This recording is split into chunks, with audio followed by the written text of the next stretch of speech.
আজকে নির্মম এই পরিহাস। আমরা জানতাম 23 বছর এই পাকিস্তানিরা শাসন করেছে, কি মাত্রায় অত্যাচার অবিচার আমাদেরকে করেছে। আমাদের 1 কোটি লোক যখন ভারতে গেলেন, আবার 1971 সালে 16 ডিসেম্বর করে সুর করে তারা এখানে ফিরে এসেছেন।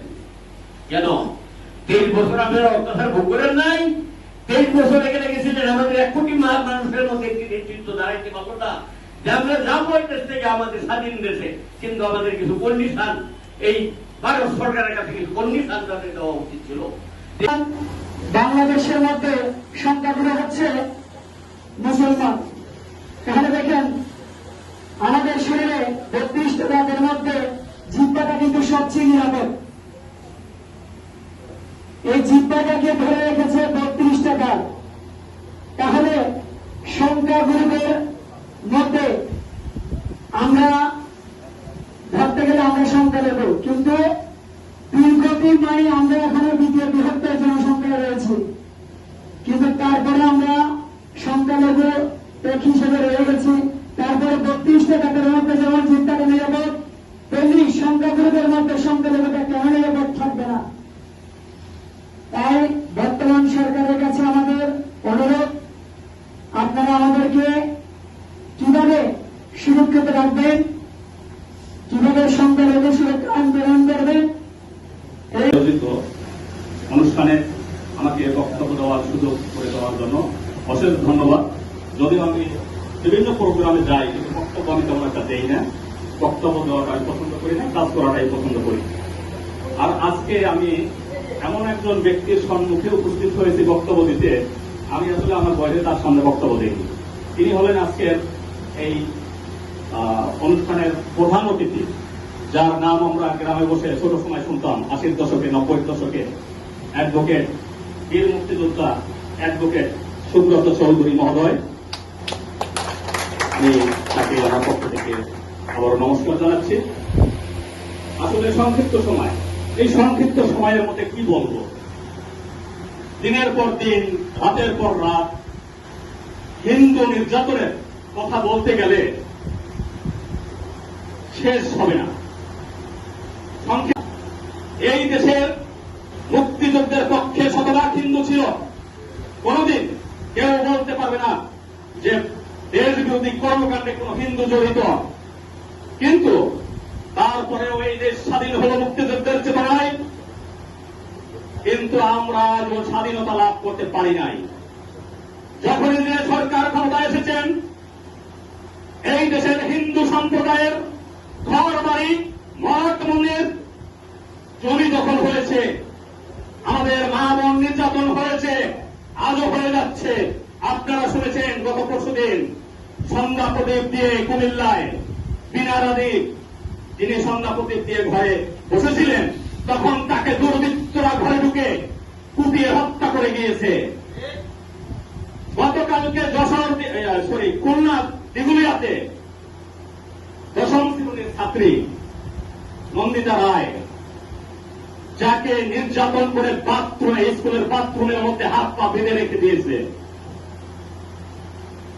আমরা জানি, আপনারা নাম শুনেছেন মিটফোর্ড হসপিটাল, কিন্তু মিটফোর্ড হসপিটালের নাম সলিমুল্লাহ মেডিকেল কলেজ, যেখানে প্রায় 168 বছর ধরে এখানে হরিজন সম্প্রদায় বসবাস করে যাচ্ছে। তাদেরকে এই সরকারের লোকজন নাকি প্রতিপক্ষ উচ্ছেদ করার জন্য পরিকল্পনা নিয়েছে। 31 তারিখে নাকি তাদেরকে উচ্ছেদ করা হবে। দুঃখজনক, স্যার রবার্ট মিটফোর্ড, তিনি এই হসপিটালের প্রতিষ্ঠাতা ছিলেন। তিনি যখন এই দেশের মহামারী, তখন তো ব্রিটিশ মহামারীতে কলেরায় তখন লোক মারা যেত, তখন তার নিজের অর্থায়নে তিনি উদ্যোগ নিয়েছিলেন এখানে হাসপাতাল করা।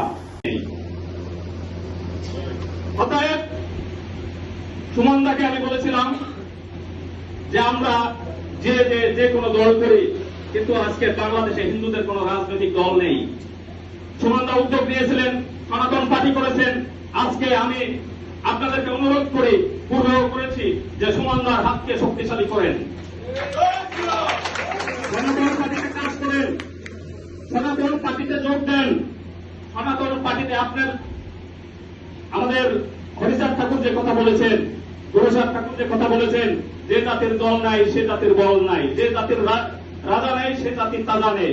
আপনাকে কেউ অধিকার দেবে না, অধিকার আপনাকে আদায় করে নিতে হবে।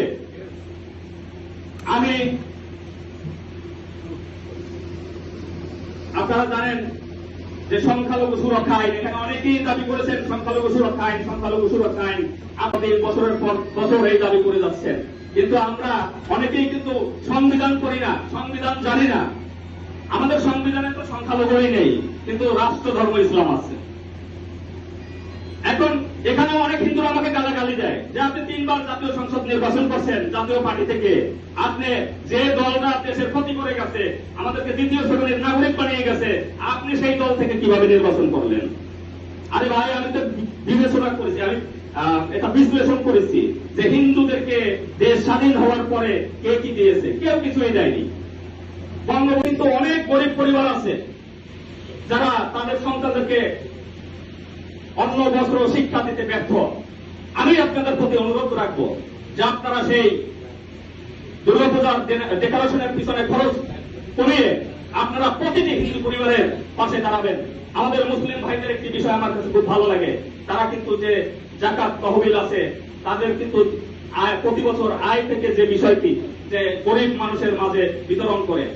আপনারাও দুর্গাপূজায় প্রত্যেককে, শুধু আমি দিব, সুমন বাবু দিবেন, সুব্রতদা দিবেন, আরেকজনে দিবেন, নারায়ণদা দিবেন, এটা না, সবাই যার যার জায়গা থেকে যে যতটুকু পারেন আপনার পাশের পরিবারকে সহযোগিতা করে এবং এই দুর্গাপূজায় খরচ কমিয়ে মানব পূজায় কাজে লাগান।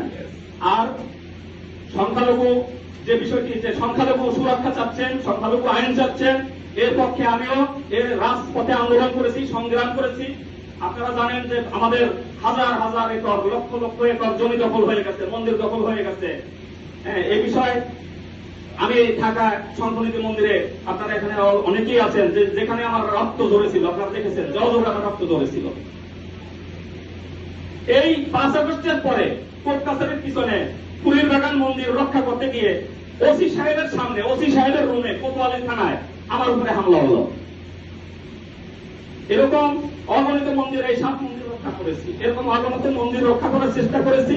কিন্তু যে বিষয়টি হলো যে এই দেশে আমি সংখ্যালঘু, এটাই সত্য। অতএব এই জন্য সংখ্যালঘু স্বীকৃতি যদি চায়, মানে সংখ্যালঘু আইন যদি চায়, সংখ্যালঘু সুরক্ষা চায়, তাহলে সেই ক্ষেত্রে কিন্তু আপনাকে সংখ্যালঘু স্বীকৃতি দিতে হবে, যেটা 5 বছর আগে থেকে আমি দাবি করে আসছি যে আমি এই দেশের কালের ক্রমে এই উপকূলীয় এলাকা বসবাস যোগ্য করে তুলেছে, পাহাড় পর্বত নদী নালা বন জঙ্গল সাফ করে বসবাস যোগ্য করে তুলেছে আমার পূর্বপুরুষ। তখন এখানে অন্য কোন সম্প্রদায়ের লোক ছিল না। অর্থাৎ সংখ্যালঘু স্বীকৃতি দিতে হবে এবং সংখ্যালঘুদের সকল প্রকার সুযোগ সুবিধা দিতে হবে। সংখ্যালঘু আইন, সংখ্যালঘু কমিশন গঠন করতে হবে, আমাকে সংখ্যালঘু কোটা দিতে হবে। এই দাবি জানিয়ে সনাতন পার্টির সার্বিক মঙ্গল কামনা করে আজকে আমার সংক্ষিপ্ত বক্তব্য এখানে শেষ করছি। জয় শ্রীরাম, জয় মুক্তিযোদ্ধা। আমাদের ভোট দেয় না, কিন্তু এইবার হিন্দুরা মুক্তিযোদ্ধার সপক্ষে বিএনপিকে কিন্তু বেছে নিয়েছিল এবং বিএনপি জাতীয় দল বিএনপিকে ভোট দিয়েছে। কিন্তু এখন মূল্যায়ন করার সময় এসেছে। এই 4 মাসে আমরা কি পেলাম, কি পেয়েছি? আজকে যখন রামের মূর্তিতে অবমাননা করা হয়, আপনাদের কোনো কথা আমরা শুনি না। আজকে বাগেরহাটের একজন কুলাঙ্গার, যিনি কাজী মনির, তিনি বলেছেন বাংলাদেশের সংখ্যালঘু নির্যাতনের দ্বারা কথা বলে সেই হিন্দুরা নাকি জারদ। আমি তার জন্ম নিয়ে সন্দেহ করি। এই পাকিস্তানি বীজ যারা বাংলাদেশের মৌলবাদের সৃষ্টি করছে, বাংলাদেশের হিন্দু মন্দির হিন্দুদের ভিতরে, মুসলিমদের ভিতরে জাতিগতভাবে বিভেদ সৃষ্টি করছে। আমি সরকারকে বলবো, আপনার বিএনপি থেকে অনতিবিলম্বে তাকে বহিষ্কার করবেন। সে যে সংঘ সংগঠনের সাথে আছে, তা নাহলে আমরা ধরে নিব এই কাজী মনিরের কথা মানে আপনাদের কথা। যাবেন না। ক্ষমতায় এসেছেন মিলে চিরস্থায়ী ক্ষমতায় কেউ থাকতে পারবে না। সংখ্যালঘু নির্যাতন করে কেউ ক্ষমতায় থাকতে পারে নাই, ওই আওয়ামী লীগও থাকতে পারে নাই। আমাদের সাধারণ মিশ্র আপনারা জানেন, এই